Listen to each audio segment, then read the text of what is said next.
Ya penyona salah mengangkat supaya ente ampun dosa yang mantap saja bersenang hati awate terligenang dalam doa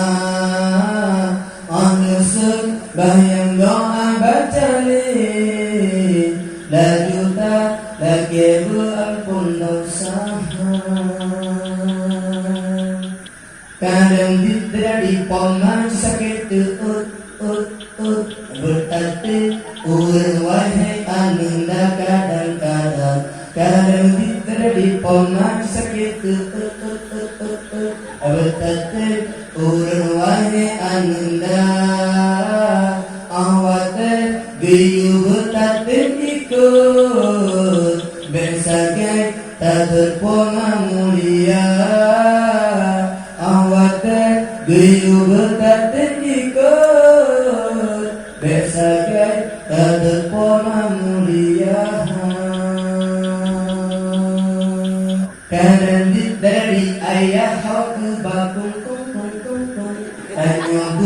mumpung laju damita kadang-kadang kadang dari ayah hau ke bakung hanya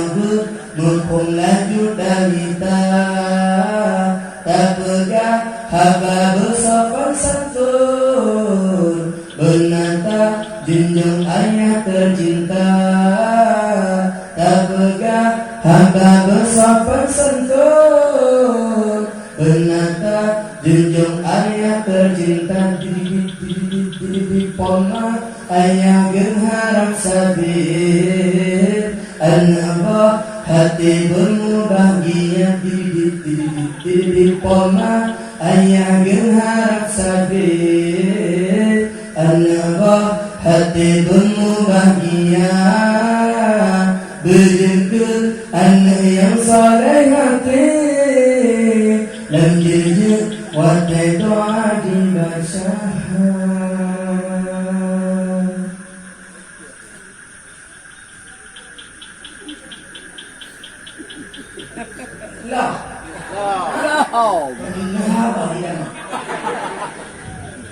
kenang ke ayah poma sambil doa terbayang ke ayah poma si umur masa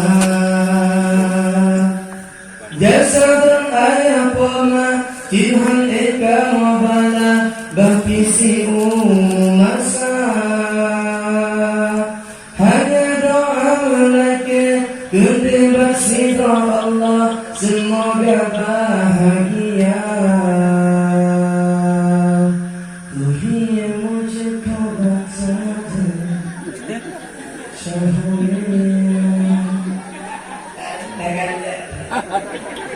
Ikut tenun di pernah pakai juga yang hari